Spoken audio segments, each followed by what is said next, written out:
Hi guys, welcome back to A Page in a Chapter, or welcome if you are new here. My name is Paige and happy New Year's Eve.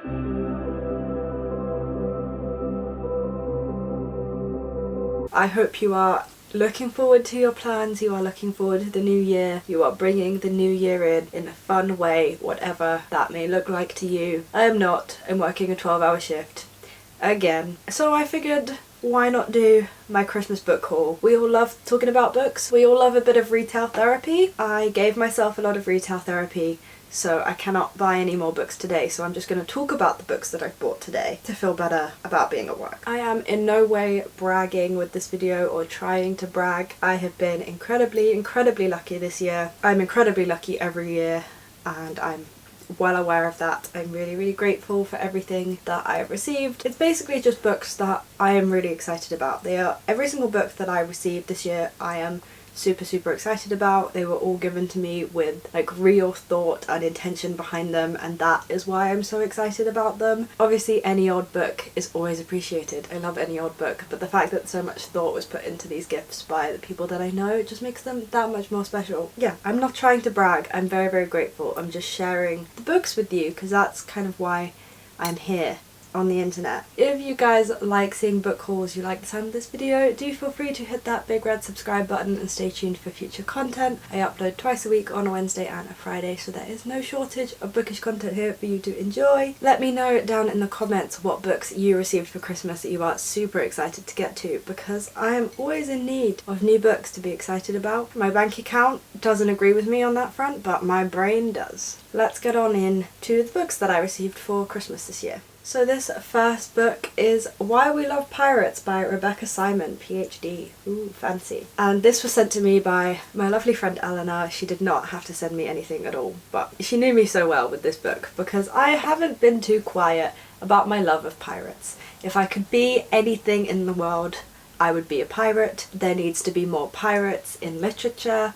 I absolutely love reading about pirates. They're very fun. I just want more pirates. And this is a non-fiction about where our fascination with pirates and pirate tales have come from. I have been trying to read more non-fiction next year. It is one of my background mini goals, and I've really actually been in the mood for non-fiction lately, so this has kind of arrived at exactly the right time. I'm super excited about it.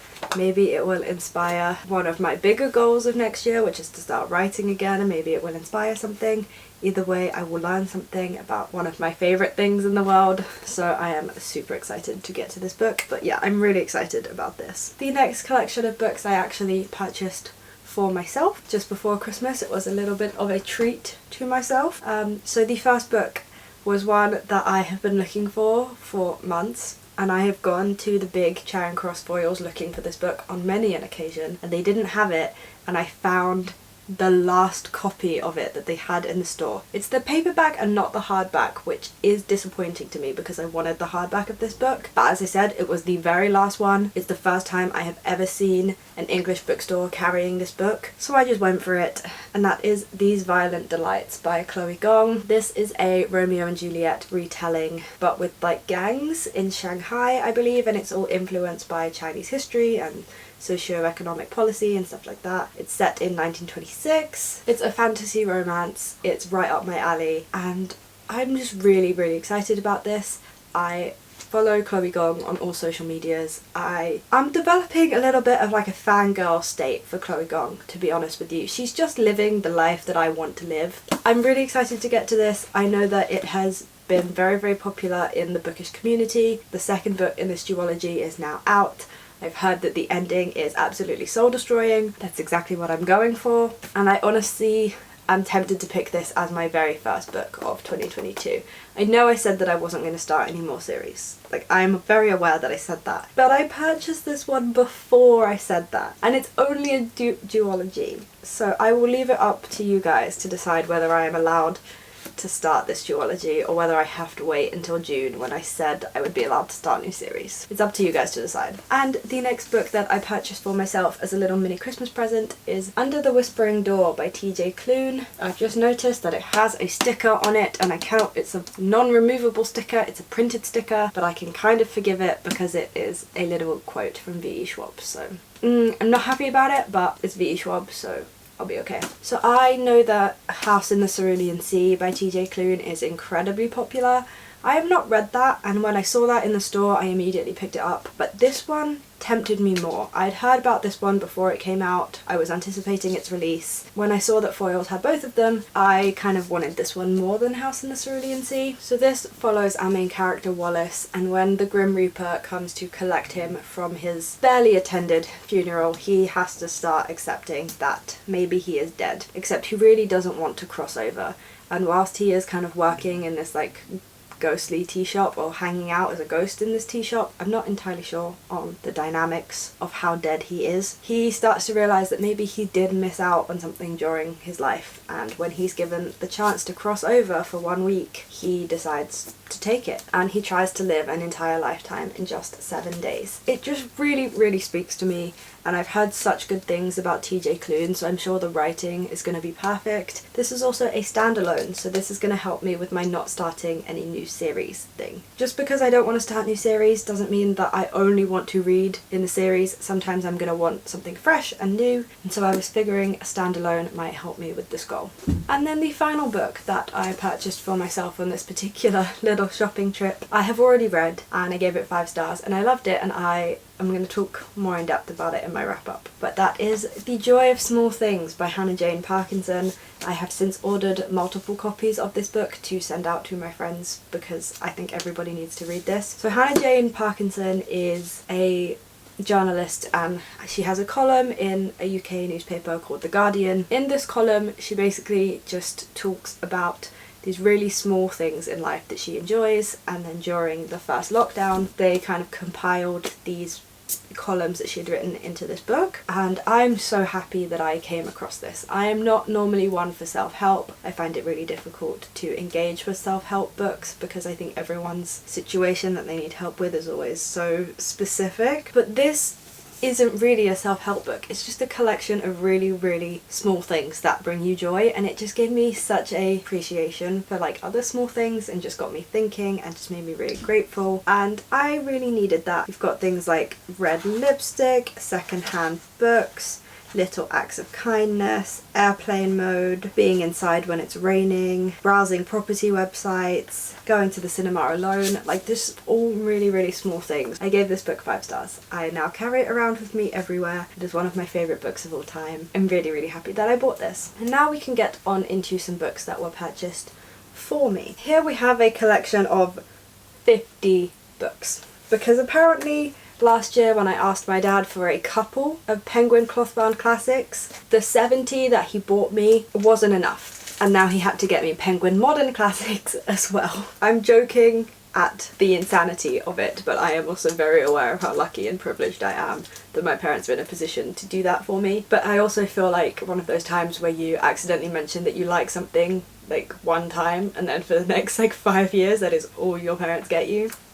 That's kind of how I'm feeling. However, I am very excited about this. My dad said that they are all really small, and they are, so he would like me to do a 24-hour challenge with them, and I'm actually considering it. So let me know on one of my social medias if you would like me to try and read 50 modern classics in 24 hours. So I actually don't know a lot of these. I'm not particularly up to date with like my modern classics. I don't actually know what makes a modern classic. The only like modern classics that I would say that I have read is like someone like George Orwell. Is that a modern classic? I don't know, but I would consider him to be a modern classic. There is a huge variety of books in here and authors in here, a huge array of nationalities of these authors, or at least I'm guessing going by their names. Yeah, we have 50 modern classics here. They're all beautiful. They're all like numbered and it's gonna look really pretty together. I'm very excited to have such a vast collection of classics now. It makes me look a lot smarter than I am. These next books are A, really heavy, and B, I am genuinely terrified to talk about them. But I did not purchase them for myself, they were purchased for me, so I feel a little bit better about that. I also did not ask for these at all. These were from my boyfriend's parents, and that is the Harry Potter illustrated editions. So for fairly obvious reasons you can see why I did not want to purchase these. But I've been wanting them for a really long time. For my own selfish reasons. I wanted these books. I think they're absolutely amazing collector's items and it was fun to daydream about owning them. I'm very at war with myself about these books because I love them so much and I want to talk about them and take pictures of them because they're really pretty, but I can't really do that anymore and I don't want to seem like I am like supporting her. So yeah, I'm really sorry if I have offended you or let you down by wanting these books and owning these books. I'm waiting until I get paid, but then I will be donating the cost of these books to some kind of transgender alliance or foundation, or you know, I will be donating the cost of these books to a charity because I feel genuinely guilty. But it's just a struggle that we have in the community at the moment because you want to believe that you can separate the art from the artist, but in order to own the art and talk about the art, you are also supporting the artist. So what do you do? I was really debating whether I should talk about these, but I'm really grateful for them. My boyfriend's family didn't have to get me anything at all, and the fact that they got me these books, and they're not cheap books, just really means a lot to me. And because they like knew that I was talking about them but didn't want to buy them, I'm just really grateful for them, so I wanted to include them in this haul. But yeah, I will be donating the cost of them, and please don't hate me because I am very fragile right now. And then the very last book that I have to show you, I purchased for myself yesterday. I went to a store called Hatchards, which is in London, and I've never heard of Hatchards before, but it's like an independent bookstore that's been open since 1797. Guys, it was glorious. If you think Foyles on Charing Cross has a lot of flaws in books, you need to go to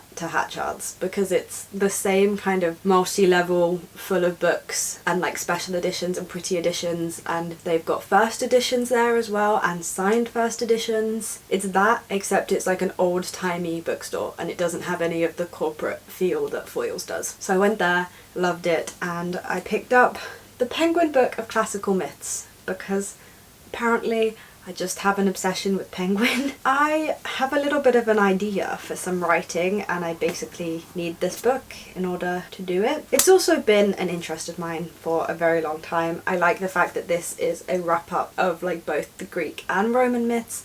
I know they're very much like the same, but there are some differences and it's fun to learn about how the characters are different and their different personas, and I want to know more. I really want to start writing again, if you couldn't tell. I'm just kind of being hit by really small ideas and oh, you could do this and oh, you could do that. I need some help fleshing them out. And so here we have the books that I received for Christmas, as well as obviously the ones that I feel really guilty about. I am very satisfied with my little haul. I've got such a collection of books. I don't have any particular mood at the moment. I just want to read anything and everything. I'm in the mood for fantasy romance, really in the mood for some non-fiction.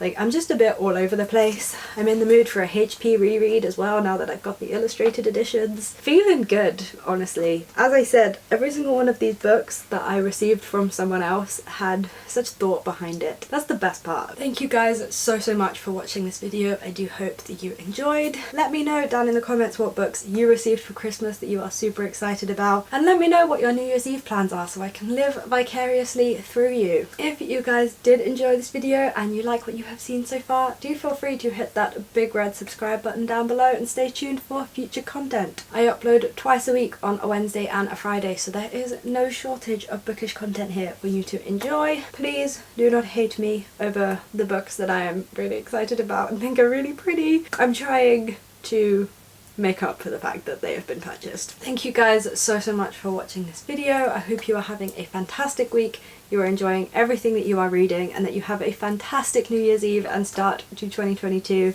and I will see you next year for my next video. Bye guys.